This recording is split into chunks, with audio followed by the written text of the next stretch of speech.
Good evening, everybody. Glad to see you again. If you were on our earlier version of Pundit's Pundit, starring Jacob Christer, George Icorn, myself, and Denzel Snipes. Now, the second half of the doubleheader includes JB Ellis, George Icorn, Jacob Christer, and you know who? Me. Okay. So, with that said, let's go out there and talk some sports, shall we? So, we'll lead off with, will the real Jets GM please stand up? And let's talk about everything when it comes to Aaron Rodgers. So, how would you rate Aaron Rodgers as the general manager of the Jets? You know, Aaron Rodgers as the GM of the Jets, if he's playing, it's probably an A or B. If he's not playing, F. Remember this. You get Nathaniel Hackett. You're getting the espresso boy for Aaron Rodgers and someone who could probably set up a good game plan outside of the deal. He can't call plays. That kind of showed in Denver when he made a pretty much a near Hall of Fame quarterback into, practically Nathan Peterman in one fell swoop. He can't do any of that, but Aaron Rodgers loves him because he gets the game plan and Aaron calls his own. He calls his own game. We already knew this. So guess what? Aaron gets hurt, and then you have to call plays. He had to actually call plays for a guy like Zach Wilson who wasn't ready for that. And then there's no Dalvin Cook. There's no Lazard. There's no Cobb. No any of that because there's no Aaron Rodgers. Okay, so you know what? It's an F without him. I'm going to stop you right there because you're in the GMTA category. Okay, great minds think alike. So let me break down everything that's transpired with them. First of all, we've already talked about it. Nathaniel Hackett is the worst offensive coordinator in the NFL. Hard to argue that. Alan Lazard is now a healthy scratch for games. Who would have thought that? Billy Turner is an absolute turnstile on the offensive line. Randall Cobb only has 3 catches on 12 targets for 20 yards. And like you said, we've been talking about Tim Boyle all night. It's statistically one of the worst QBs in college and professional football history. And now Dalvin Cook, 3 yards per carry, no TDs. All right, Jacob, now that I rambled off those stats, go ahead and you can continue to elaborate. Oh, yeah. And that's what I'm bringing. That's what I'm – it's like we wouldn't be saying any of this if he played all year. Because they're probably in with that defense, they're probably in a playoff hunt, probably a 5-6 seed. They probably are, and there's that time we wouldn't say anything. Then they would call him great, but that's what the media does. They don't do nuance. They don't do any of that kind of thing. And it would look genius in that kind of level. But him going after his friends, the people he trusts, that's every star ever. So you can't – but it's just like it just backfired because he got hurt. It backfired because he got hurt, and that's the main issue. Okay, Joe. Listen, they weren't doing much in Green Bay when he tried to play general manager. Wasn't working out very well there. And then he wanted to leave. So, now he went to his new home, the New York Jets, where there's only fool's gold. And it doesn't work. Jerry Jones and Aaron Rodgers should not be general managers. It's not the way it should happen. There are guys that are great at building teams, and there's guys that are not great. Aaron Rodgers is 0 for 2 doing this. He didn't do well in Green Bay, and he didn't do well, in New York. Okay. All right, George. Well, they obviously gave Rodgers way too much leeway in his control over the situation. Whether he's injured or not. We all know he's a superstar coming on board, but he's got way too much say in the matters that are, like you mentioned, on the plate usually of a general manager. And now the good news for the Jets is that he did make his return to the practice field, Rodgers. So he's trying to prove critics wrong, who wrote him off, said he wouldn't be back at all this year. So here he is, 11 weeks after the surgery, practicing. And but like you guys said, their season is lost. They're still technically in contention, but they go on these long losing streaks. This losing streak is 4 games in a row. And you remember they had a 3-game losing streak before when they lost to Dallas, New England, and Kansas City at the beginning of the season, near the front of the season. So they cannot afford a loss anymore. But I agree. I mean, if Aaron wants to get into that kind of role later on, after his playing days are done, I can understand. Maybe he feels like he owes the Jets something because of all the money they spent on him. So that's why he's uh, trying to act like a Jerry Jones or a GM. But no, his focus should be on the field, on the offense, and trying to turn something around that's really not going very well in New York. All right, now I should point out, folks, that the audio version of the Sports Exchange can be heard on iHeartRadio, Apple, Spotify, Google, or wherever you get your podcasts. So whether you're walking, biking, you can find them on those. Also, please hit the red subscribe button on YouTube, South Florida Tribune. We're striving for more subscribers, okay? And please also comment, like, and share the broadcast. Want to be a guest? No problem. All you need to do is participate in the chat room or send your topic ideas to South Florida Tribune at gmail.com. If you want to advertise cost efficiently, give me a call at 954-304-4941. Also, we are live on Facebook, LinkedIn, Twitter, and YouTube. So you have lots of different ways to go. Now available, my book, Lessons from the Microphone, tuning into the enduring wisdom of visionary leaders. See, nobody can accuse me of talking fast today. I'm trying to make sure you get it the first time. Also, the book is available on Amazon and Kindle. And please check out sidelinesports.net. So there you go. Sideline Sports, South Florida Tribune, a great culmination. Now, I also want to point out the fact that the only thing I'll say about Aaron Rodgers is I used to like soap operas when I was in college, and I used to watch General Hospital a lot. But I've never heard of the soap opera called As the Aaron Turns, so or Travels, But there's drama here. You have a drama in Green Bay where they can handle it, and then you have a drama out in New York where they're going to get it. So as the Aaron Turns, you heard from us. All right, let's go to John Shear in the chat room. All right, here we go, Johnny, our fellow colleague of ours. If he doesn't play 65% of the snaps, Green Bay doesn't get a first rounder, which he won't, obviously, 65%. Now he's conveniently getting healthy. Something doesn't add up. John, I don't know if you've heard this from me lately, but, when I do talk to you at some point or another, hopefully sooner than later, you better memorize the phrase GMTA like everybody else does, including Mr. Ellis. Great minds think alike. Something doesn't add up. You don't have to be a math major, but great minds think alike. Shearer, you know it right. And think about this. People put their own spin on things. He's always been a jerk. Always. They just put their spin based off of beliefs. He's always been a jerk based off of his family and based off of everything. Now you're thinking that you're expecting any different? Yeah. Ooh, how do you really feel, Jacob?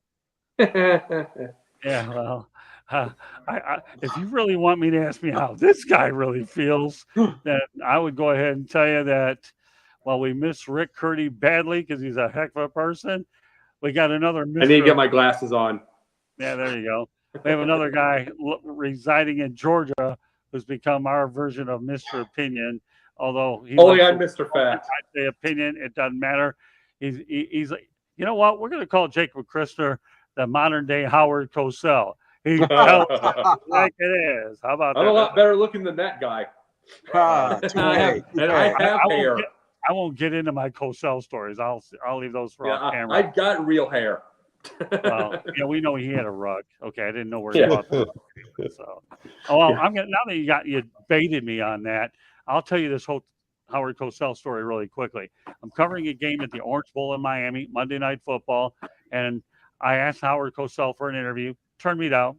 Okay, whatever. Didn't want to give a young guy an opportunity to talk to him, so I ended up talking to O.J. Simpson. O.J. Simpson was real nice. I asked the guy the same question 5 different times, gave me 5 different answers, And boy, you talk about OJ, he helped me build my confidence. So good riddance, Howard. Hello, OJ. Don't care about what you've done now. All I know is you're a good reference when I was learning and growing up in the business, and we'll leave it at that. So that interview was a killing. I'm telling you right now. yeah, Ooh. that was bad. Yeah, but Ooh. it would only come from you that you would make such an analogy like that. So I'll just give me my props for O.J. Simpson in the Orange Bowl. I'm gonna tell you, you had an opportunity early in your lifetime to interview somebody like that, then it'd Yeah, be pretty impressive. I didn't predict what his personal life would be later. I mean, I don't even think Einstein or what do you call it, a fortune teller could have done that. All right. Well, we're gonna Before you go on, What's right that? now, before we go on, right now, if any of us had an opportunity to sit down with OJ and have an hour-long interview, would you do it? yes. I know I Yes. would. Without a doubt, of course. I mean, there's so many ways you could go with it. You don't even have to get into the crazy talk of, you know, life after football. Just his football career, you could have an Yeah. hour conversation without a doubt and make a great interview. Absolutely. Yeah, no doubt about it, JB. Well, again, great minds think alike. Okay. And yes, John Shear, now you're coming the other side. One of the greatest running backs ever coming to the other Yep. side. There we go. Good stuff, Johnny. At least I know it, Johnny. Can you hear me? No, I don't press. He definitely does and probably sees me if you're going that route. All right. So with that said, we're going to go on to from one fortune here. Okay, meaning that you can only imagine all the money that's being tossed around with Aaron Rodgers to another guy who has a good return on investment. Mark Cuban, according to Front Office Sports, is selling a majority stake in the Dallas Mavericks at a $3.5 billion valuation. He paid $285 million for the Mavericks in 2000. I'll tell you one thing. He also probably paid a lot of fines, but Mark Cuban's been nothing good for the NBA. And I don't blame him for wanting to get out of it. He's still going to call the shots in terms of basketball and all that. But let's face it, I don't blame Mark. He's won a championship. He's done a lot of good things. Why not sell it and be able to get a good return on investment? What are your thoughts, Jacob? Well, yeah, because remember, basketball operations just means he can run basketball operations. Just the things he can do is he can work with the GM. He can do whatever. Owner means you got to negotiate with leases. You got to do all that stuff. Try to get advertisements. You got to over and over and over. It's going to be a ton of things. Those are things he will not have to do anymore. And overall, he's also leaving Shark Tank. So Right. there's personally to me, I think he's too young to be doing all this, but he's probably been just doing it so long he wants to just relax a little bit. But you relax, you die. No matter what you think, especially as someone work as much as he has over those years. I'd be bored myself, but good luck to him. Hopefully he finds new challenges. JB. Well, Jacob, there's going to be a challenge he's gonna find. Welcome, President Cuban, because you'll be voting for him. Mark I my can words. see it. Why not? Mark my words. I am telling you now. I have it from one of my top sources. I'm going to go on the record and say Mark Cuban is thinking about running for president, and he needed to do these two things before he could actually do it. As long as your source isn't Deadspin. No. No. I have very Hey, good Jacob, let sources. JB get his thoughts in for crying out loud. You know what? You remind me of a ball hog, man. Who was the biggest ball hog in NBA history? Michael Jordan. No. Yeah. No. Go ahead, JB. Listen, President Cuban, just in the likes of President Trump, the next celebrity president of the United States of America. Easily could. Not saying anything about any of the political beliefs, because we're not here to do that. But Right. we've already had a celebrity president. We're going to have number two when Mark Cuban runs for president. So we're going to have two celebrity presidents in our lifetime. Okay. All right. What do you think, George? A good perspective on it. I got to correct my friend, my colleague. Ronald Reagan was also a celebrity. He was a Hollywood entertainer and an actor. So he was also, but I don't know. I think it's interesting that you mentioned that, JB. I had not heard that, but it wouldn't surprise me one bit because I know he is very political in his viewpoints. But that being said, the Dallas Mavericks, just have not. They just been muddling along the last few years, and he has to get tired of it. I mean, he's gone up against so many battles with NBA ownership and with NBA commissioners and fines and suspensions and all this stuff. And I'm sure he's even though he's going to be part of the operation of the franchise, like you said, he won't have the headaches of being an NBA owner. But I do think that he's got a good future ahead of him. Obviously, whatever he does, he's a brilliant person, and he does a lot for his community, the Dallas community, I know as well, charity-wise. So there's a lot of work ahead, and it's interesting, though, that if he does turn to politics, I really think that he's going to get a lot of attention. But we'll just leave it at that. He's quite the character, and he's always been one of the great outspoken persons in the NBA. That's for darn sure. Yeah, I've often wondered how long he was going to stay. There comes a point when you know when the time is right to go away. With all the drama and players not playing more than 65, 70 games, and you paying a lot of money for them, at that some point, that's got to weigh on you a little bit too. You have to really, let me tell you, I think the best commissioner I've ever seen in my lifetime, without a doubt, is David Stern. He really is. There's a guy that cracked the whip on everybody. By the same token, the one that I can't stomach is Adam Silver, because to me, he's what you call a patty cake baker's man type of guy, and he'll appease anybody that he can. So you know what? The reality is this. You know what? Who knows what other stuff Cuban is doing anyways right now that we don't even know about.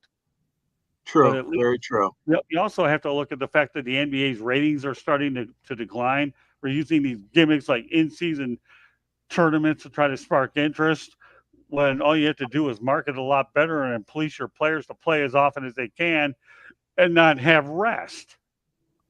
And there comes a point where you do simply get fed up with all of it. You really do. So, and let's not forget the fact that here's a guy that only paid $285 million, and he's selling a majority stake. And again, I'll repeat that number again, $3.5 billion. You're talking about a $3 billion return on investment. I'm not going to talk about exactly how much he's spent to invest. That doesn't matter. But all you have to do, and I'm not a math guy anyways, but $3.5 billion for valuation, $285 million, I would say it's a great business decision. I can tell you right now that I'm not a math major, and I'll tell you, I would never have passed my father-in-law's, Fred Ebling's, math class, but at least I got his daughter instead, so it doesn't make any difference. So, with that said, okay, let's talk about Deion Sanders. All right, you ready? First year, Deion Sanders, who actually he ends up finishing with a 4-8 record, but in the Pac-12. But get this, okay? He started 3-0 and lost 8 of his last 9 down the stretch. And as I recently heard, okay, he's starting to get some decommit. So, Jacob, let's talk about Deion Sanders. This is not Jackson State, okay?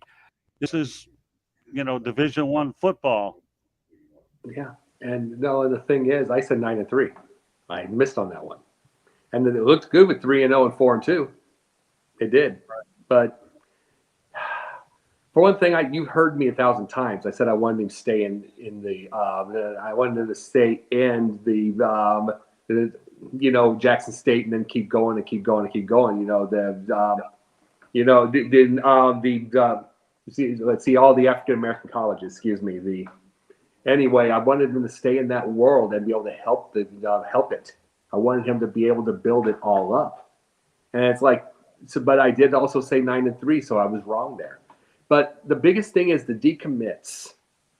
Let's see, the decommits. Here's the issue we have with that: is he was going to have decommits if he won, and I'll tell you why. Because he's putting everything on video.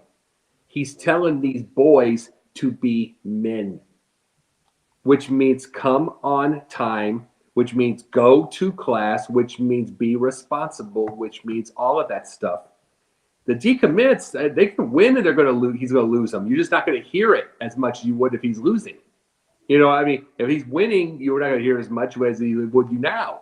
But you're going to hear, he would have decommits anyway, because that scares a lot of people. That scares a lot of people who just kind of want to. They would think that they're getting the star, that they're getting prime time, that they're getting all of this. Then all of a sudden you're going on there and you're seeing someone now as an adult trying to build men, which a lot of these kids don't want. So there's that problem right there. And then another thing, is he going to stay past Shador? Is he going to stay past that? And it's looking doubtful. And personally, to me, this wasn't the reason why. I wanted the Historically Black College University, HBCU. That's what I was thinking of. I wanted him to stay around that because he was the perfect face to be able to build the whole thing up. 1 year later, we don't hear about them on ESPN or anything at all. Whatever games they get from that contract that he helped with are put in purgatory. Those games they have a contract to do, but they're in purgatory now. We don't hear them on ESPN. We don't hear anything. They need a face. He was the face. He used his own head. He used his own ego, and now he's gone. And now who knows if he sticks with this whole thing in the first place. JB. Listen, he was 4-8. He did it his way. His son is phenomenal. He's a great coach. How many of the losses were by one score? He threw how many new guys on a football team? We're talking about football. We're not talking about baseball where chemistry isn't as important. We're not talking about, one person sport like tennis where, who cares if you go from Colorado to Arizona or a different school. This is football. You have to have 11 people on offense working together, 11 guys on defense working together. Special teams is another 11, and you have different units on special teams. Throwing all them together in a hurry, and then they got to get adjusted to go into classes, a different environment. Colorado's not like Florida, not like New York, not like Utah. Wherever the kids are coming from, they all have to adjust to new surroundings. They're all between 17 and 23, I'm sure. It's a tough time in life to go through changes like that. Let's cut the man a break. He is a phenomenal coach. He's teaching them things that they need to learn in life. And guess what? Not everyone's going to be successful. Not everyone's going to go 12-0. Listen, I have no problem with anything the man's done. People that sit there and just rip him.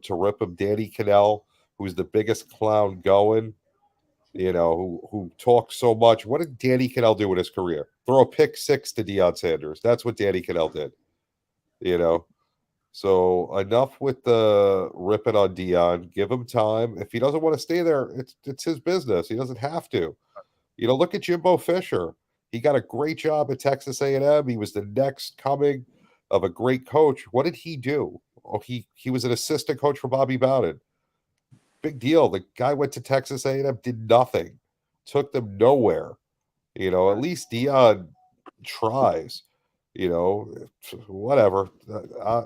I can't stand people that rip Deion for no reason. I'm with you. All right, let's go to the chat room before I turn over to George. We have some good participation tonight. Okay, well, Anthony Bianchi, cash out Cuban, smart move. Yeah, no doubt about it. And what do you know? One of my favorite people out there, Jennifer Cobb. Yes, Jen, we're going to be doing this again in the very near future about a Parkinson's show. She's certainly she's been a tremendous asset to our network, and we're looking forward to get her on hopefully by the end of the year. And the goal is to keep her on at least minimum 2 times a month for sure. Jen, hope you had a great Thanksgiving and look forward to talking to you soon. God bless you. We're glad you're part of our network more than you'll ever know. All right, back to Anthony. Okay. Deion to Miami won't bring a title, but it will bring in the dollars. Yeah, I guess this show would be turning out to be a finance 101, isn't it? All right, Icorn, what's your take on? Well, it was the typical media frenzy. Let's be honest. When he started 3-0 at the beginning of the year, everybody was jumping on the bandwagon. But take a look at those points allowed. This team was headed for disaster. 45-42. They win their first game. Here's one, the third game, 43-35. And then they lose 42-9 to Oregon and 48-41 to USC. And I mean, I could go on and on and on. Obviously, he did not have all the kids and all the skill levels he needed on defense. And also their running game was anemic, obviously, because his son wanted to throw the ball 90% of the time. So this season, let me see here, no rusher even got to 100 yards in any one of their games this year. But I agree with you, JB. You bring up a very good point. You know, bringing in all these new kids from the portal and then getting them adjusted to the new university and academics and their athletic schedule and working and housing. You know, people forget about all these things that are going on. And especially when you compound that by the number of kids he had transferring in via the portal, it's even much of a more difficult task. I'm not going to criticize them. I'm sorry the naysayers are out there, but I agree with you guys. I mean, he did a phenomenal job this year, and hopefully, especially early in the year, but hopefully things will turn around for him and his team. I think he's good for football. He does it his own way. He does it his own way. The sunglasses, the hoodie. I mean, come on, this guy's a character, but he that's his livelihood. That's his. Oh man, he's just terrific when he has those when he dresses the way he wants to dress. Not the normal college football coach, but I think Scott that he did a good job and hope for better things for Colorado next year. Well, by all means, I think he did a good job under the circumstances. Anytime you turn over your roster and practically build a new team for the portal, that's nobody. No, just because you're bringing a lot of people in, you don't know where they're going to fit and how they're going to fit. It's worth noting, however, that Warren Sapp will be joining Dieon out at the University of Colorado next year to be part of his defensive staff. So he's trying to go out there and do whatever he can with familiar faces that have been doing it as long as they have. So I wish Deion Sanders good and well, and I think next year it's not impossible to think that they can't get to the 6-7 win territory. Nobody said building anything was easy from the ground up. It usually takes you 2 or 3 years. I don't know. I'm seeing Mario Cristobal at work for the University of Miami, and Rome wasn't built in a day there. All right. Not everything's all bad in Colorado, though. How about those Denver Broncos? 5-game winning streak. They beat Green Bay 19-17 on October 22nd. Kansas City 24-9 on October 29th. The Buffalo Bills 24-22 on November 13th. The Minnesota Vikings 21-20 on November 19th. And the Cleveland Browns 29-12 on November 26th. The only thing I'm going to guarantee you, if the Miami Dolphins face them again, they'll be lucky to get half of 70 the next time. And it'll be you never know. These two teams could meet in the playoffs. So, Miami, you may hold that 70 point, but I think that should you meet Denver, they don't mind giving you the mercy rule in between, although I don't think that'll happen. But the Denver Broncos are a much better team now under Sean Payton, and Russell Wilson is starting to figure it out with Payton. But that said, I'll turn over to Jacob. Nah, Miami will still score 30 on them. But the NLB will win. But the biggest thing about this is, what did I say? A lot of people from Pundit, from other shows, from here, heard me say this about the whole deal with Russell Wilson. Hey, Ralph, heard me say this. It is, they had Nathaniel Hackett. He's horrible. And it's like, you give him a better coach. It's like, I also said that Russell Wilson is not the same as he was in Seattle. He's not going to be.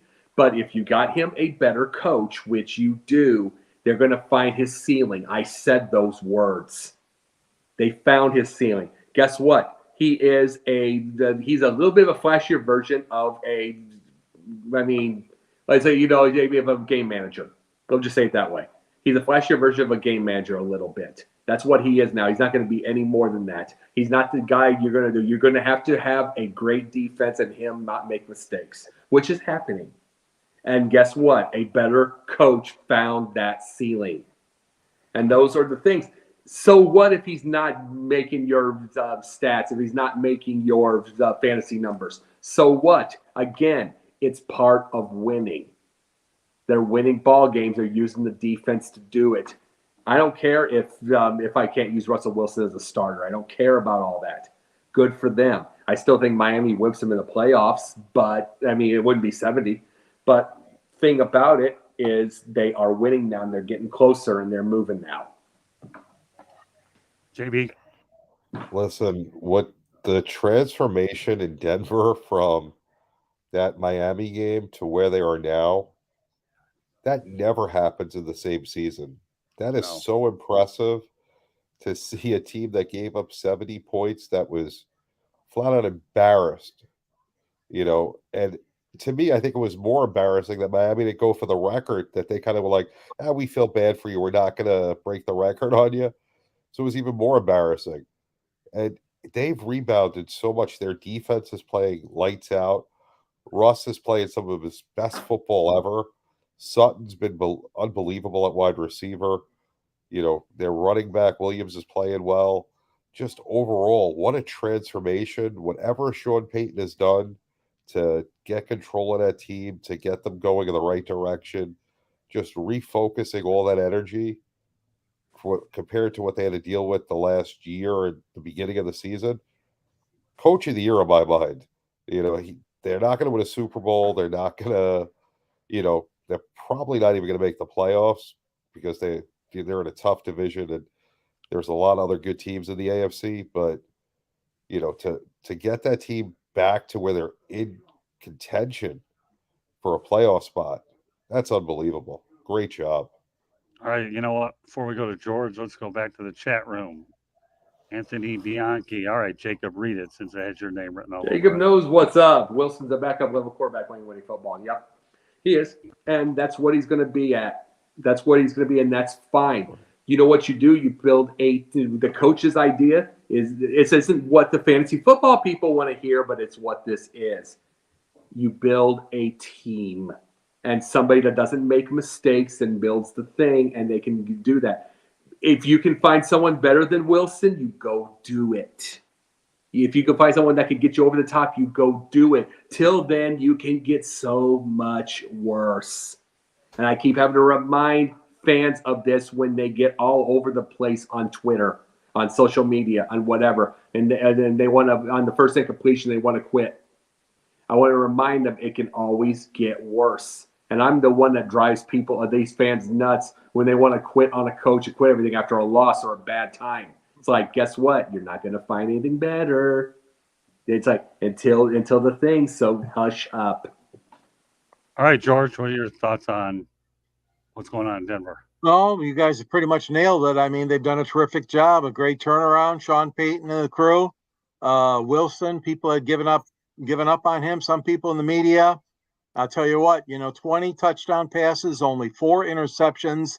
That's phenomenal statistics right there.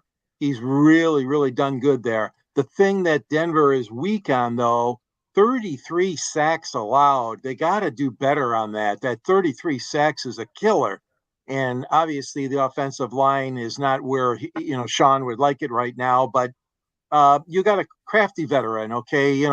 Wilson, say what you want, has had some tough years in the last few, but they've really looked very well and beaten some good teams, like you said, Scott, during that stretch to go 6-5 right now. And who knows?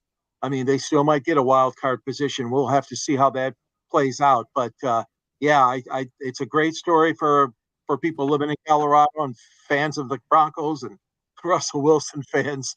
They've done a nice job over there.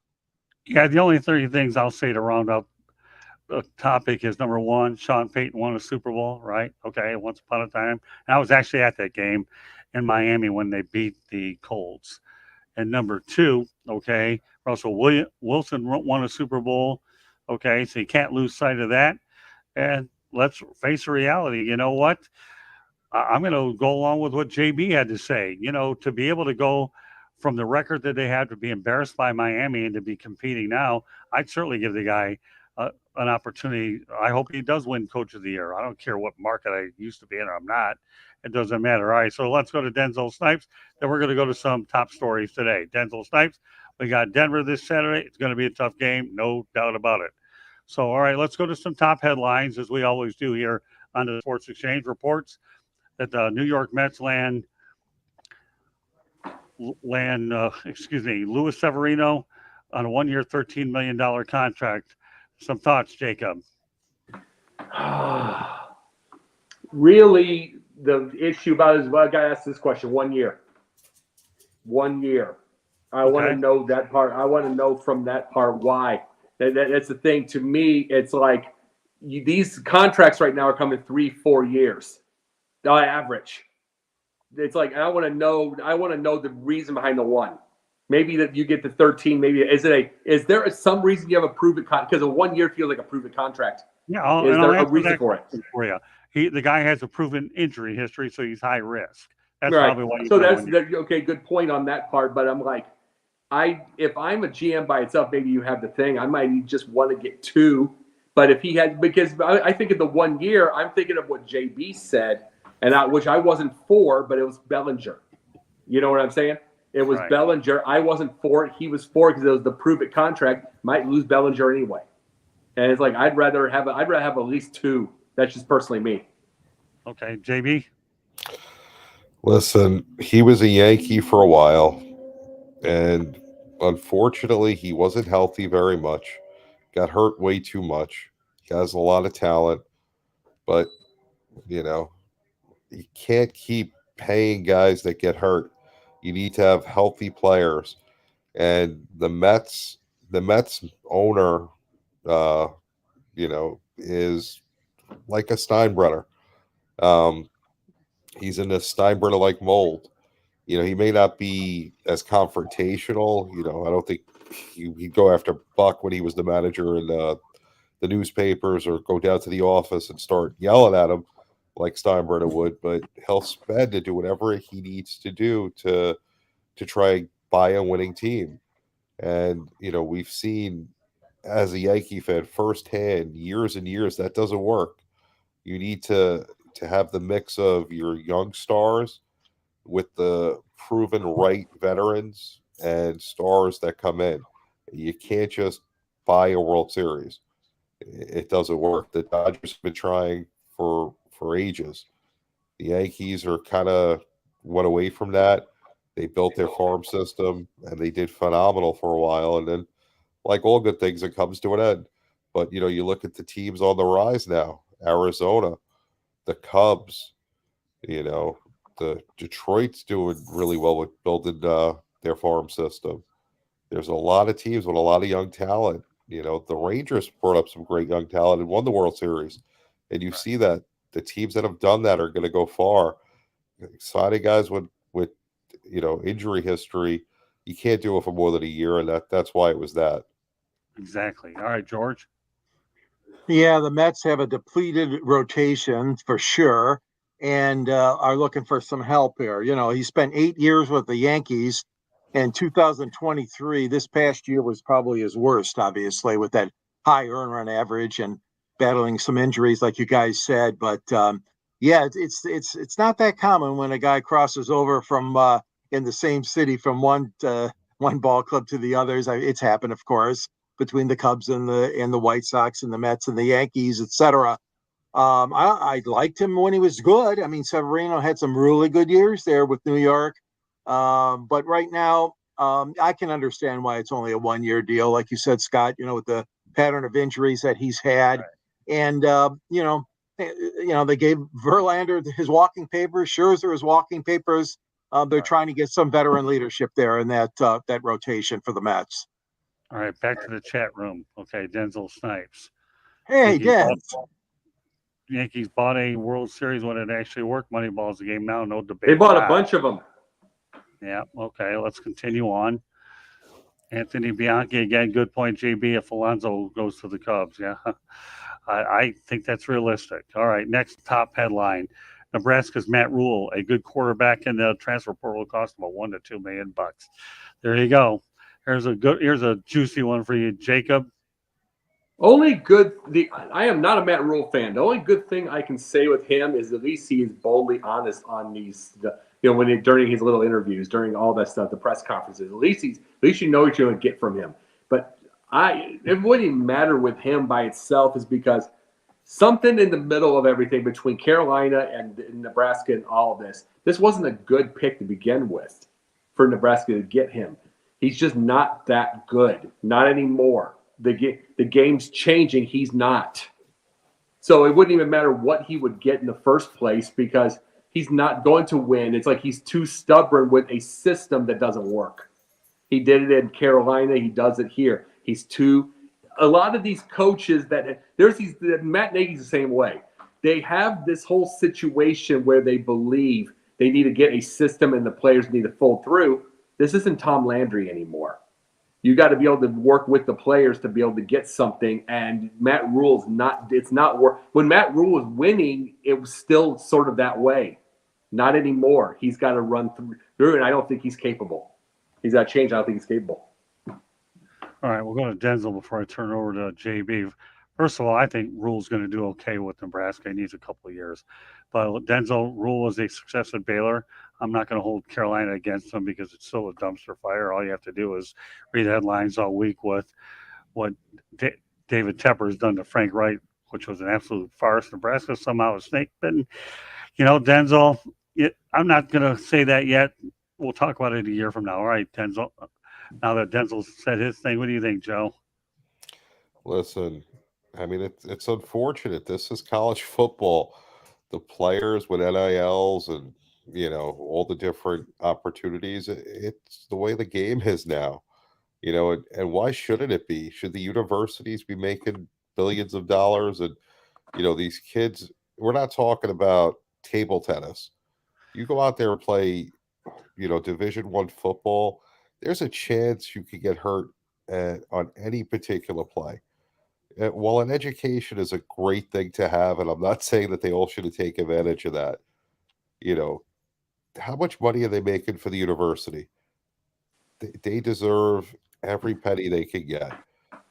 How much does CBS, ESPN, NBC, Fox pay to air every single one of these games? How much do the advertisers pay to put a 30-second spot on, whatever college football game or show that's on any of these networks? Meanwhile, you're going to tell me it makes sense that, any one of these players could go out there and blow out their knee and, yeah, they'll have a great education, but how many people have great educations can't make a good living because the job market sucks? True. Meanwhile, if the kid didn't get hurt and he got to play in the NFL, he can make millions. So what's wrong with them making this money? And Matt Rule, listen, it costs what it costs, unfortunately, nowadays to get players with different NIL deals. But, you're in Nebraska. I think you can handle doing it. You're not talking about a smaller university that maybe doesn't have the alumni or the boosters to do so. I'm sure that Nebraska's got enough people that could pony that up. Not like that. They play in a stadium of over 80,000 fans. Can't forget about that either. All right, George. Well, they've had a tough road, obviously. It's not been a good year at all over there. 3 wins in the Big Ten. Rule, I still think is a good coach. I want to give him the benefit of the doubt. Want to see what he can do next year. But as far as, 1 point, whatever he said, 1 million to 2 million to get a quarterback. I mean, these kids are all jumping around. The portal is full. You say the boat is full. The portal is full of student athletes in the NCAA that are moving from one college to the other. We've seen it happen so much in my own state here at Michigan as well, and Michigan State and Michigan have both seen their quarterbacks come and go. But, it's just the way things are. I mean, it's the way of life right now. And yes, you do need a good quarterback if you want to contend. You do need a leader on the field. And yeah, they could get hurt. I mean, we all know that the injury bug is out there. But no, I'm going to give them the benefit of the doubt because I know that I still think Rule is a good coach. I don't know if he's the best coach for them, but give him another year or two. Let's see how things play out there. But how the mighty have fallen. We remember the days when the Cornhuskers, oh my gosh, those great rivalries with Oklahoma and the Big Ten being so smart and plucking them and putting them, incentivizing them to come to the Big Ten way back in the day, as they did with Penn State. Those were 2 great additions to the Big Ten. So I still think there's hope. They love their football in Nebraska. That's king. That's all they got. So yeah, Scott, I'm going to give them a flyer on this year, but look for next year. Hopefully they'll improve. Every time I hear Portal, I keep thinking Bill and Ted's Excellent Adventure with George Carlin inside of a phone booth. All right, let me put a couple comments up from Denzel. Imagine if NIL was around when Latimer blew out his knee at South Carolina. That's true. Right. And then there's another one. I'm just listing them. I have one more topic I want to get to. Tommy Frazier is the greatest option QB of all time. No debating that. So with that said, one more topic, and then we're going to go ahead and wrap up the broadcast. First of all, the Detroit Red Wings fans are going to have to wait a little bit while Patrick Kane's first game donning the wing wheel. They actually signed him a 1 year, $2.75 million. Of course, part of the reason that he went there. Alex DeBrincat.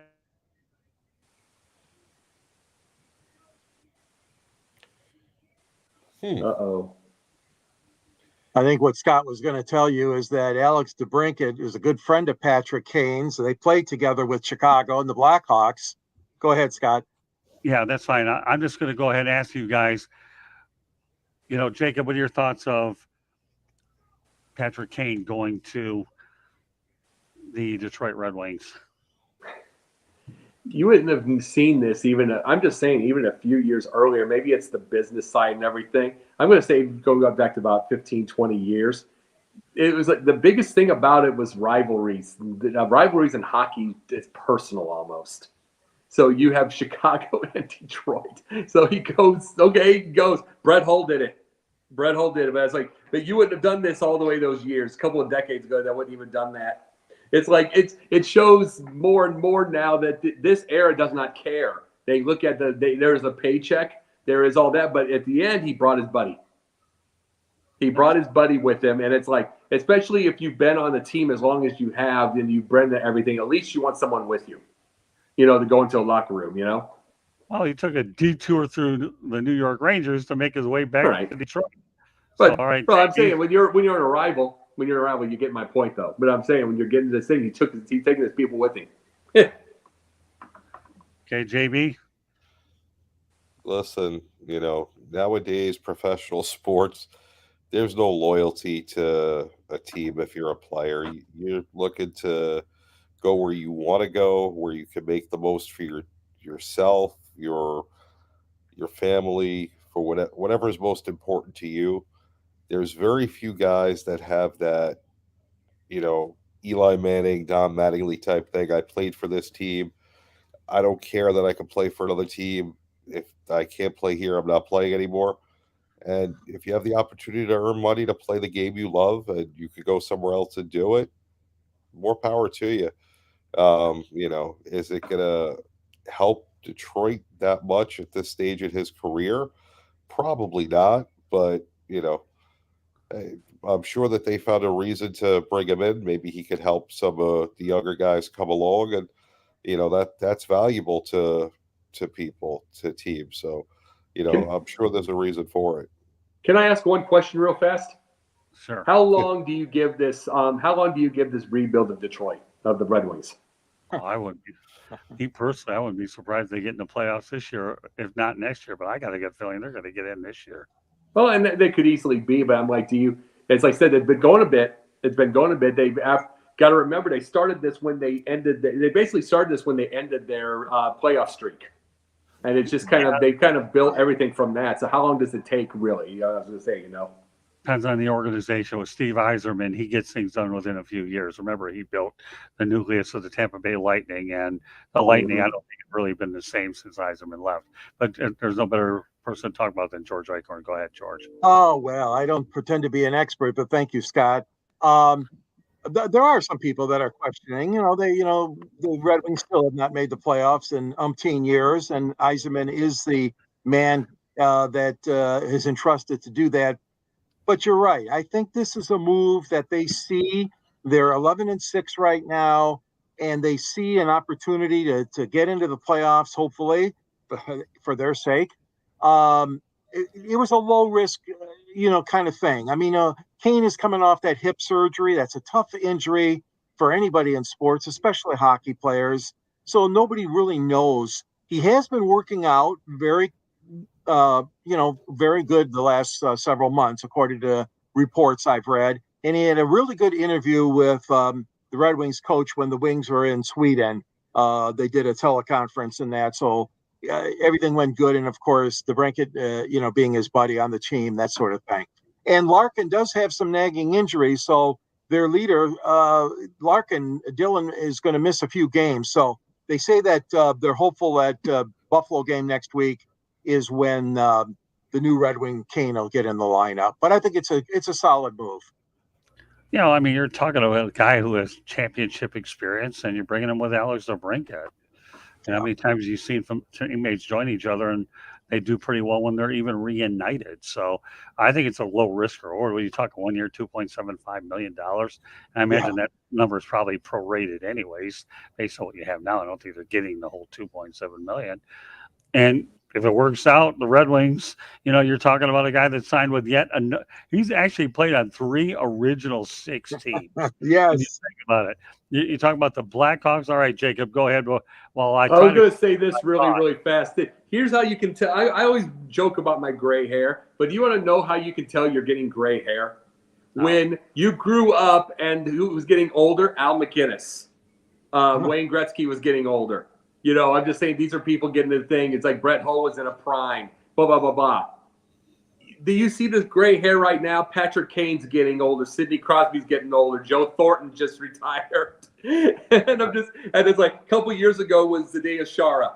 And it's like, that's when time flies by. That's just when you know it. I just want to inform everybody that Jacob Christner's interrupted moment is presented by Sideline Sports. So, Gee, thanks. No problem. Hey, we have the good, the bad, and the ugly. That's all right. That doesn't matter. He thinks, well, what do you want me to call it? You have anything else? You got more hair than Howard Cosell, Jacob. Yeah, we never know. So, anyways, now that Jacob did but he's played for 3 original 6 teams, so pretty neat to do that. So, no show would be fun unless I can bust Jacob Christner's chops at least once a night now, wouldn't it? I give it to everybody else. I don't blame you. Yeah, well, that's okay. I like dishing it out to you, man. Yeah. I mean, I really do, but at least they handle it with a lot of class, and that's really all that matters anyway. So, once again, this is a sports exchange, and yes, Denzel Snipes has we're going to have to see if we can go out there and start another broadcast if we don't have let's go out there. What do you think, JB? You want to partner us on this stand-up comedy hour? Sorry, Scotty, LOL. All right, there you go, JB. That may be one of the things we talk about when we get together with you tomorrow. Unbelievable stuff. I don't know. We got all this creativity inside of our system, and I can only imagine as 2024 how much more we're really going to get this going anyways. But yes, Jacob, I'm proud of you. You are consistent on every show, but at least you do it putting your finger up so that way I know it's coming for those of you that are watching on YouTube. Anyways, with that said, I want to point out that the audio version of the Sports Exchange can be heard on iHeartRadio, Apple, Spotify, Google, wherever you get your podcast. I can keep a straight face anywhere. I'm losing it. But I better get through this at least. Please hit the red subscribe button on YouTube. South Florida Tribune. Yeah, it's all right. Keep going out there covering your face, Christner. We're striving for more subscribers. Oh, gosh, help me. Please also comment, like, and share. Please also comment, like, and share the broadcast. Want to be a guest? No problem. Send your topic ideas to South Florida Tribune at gmail.com. If you want to advertise cost efficiently, give me a call at 954-304-4941. And if you're looking to send Jacob Christner any hate mail, send it to South Florida Tribune at gmail.com. We'll forward it on to him. Okay, or like mail. He gets it both ways. We are live on LinkedIn, Facebook, Twitter, and YouTube. Now available, my book, Lessons from the Microphone, tuning into the enduring wisdom of visionary leaders. Available on Amazon or Kindle. Also, check out SidelineSportsNet.com, and we're going to be doing an awful lot of work on that website. If not, we're doing a little bit of work on it now, but watch out for 2024. We're going to be getting a lot more done on that site as well. But Candy Ebling is the mastermind behind all of that, and we're going to have a lot of good ideas to try to make them a very, very strong website that they'll be able to do a lot of good stuff with. With that said, Jacob Christner, let everybody know how they can get a hold of you. Yes. Jake the Pundit on the Twitter, Jake the Pundit 1 on TikTok, Jacob Christner on Facebook. 5 days I mean 5 shows a week, 6th on the bench. Just keep it on going. I'm building it as I do a couple movies also, and I do some writing. All right, JB. JB underscore the program on X. Sideline Sports every Tuesday night, 8:30 live on WDJY in Atlanta, Wednesday, 7 to 8 in the morning. NFL pregame show Sunday, 12 noon to 1 on WDJY. Alumni Players, NFL Player Network here, NGBN. I'm sure I'm missing places. There's so many. DBTV. I think that's it. All right. Well, we have another author. George, go ahead. Yeah, my book is out there too. It's been out for a while, but Detroit Sports Broadcasters on the Air. There's a link at the end of my column. I write for Scott and Candy at the South Florida Tribune. Drill down to the Motor City Tribune, and you'll find my columns along with those of Scott and Jeremy Bullock and a lot of other great writers, Jacob.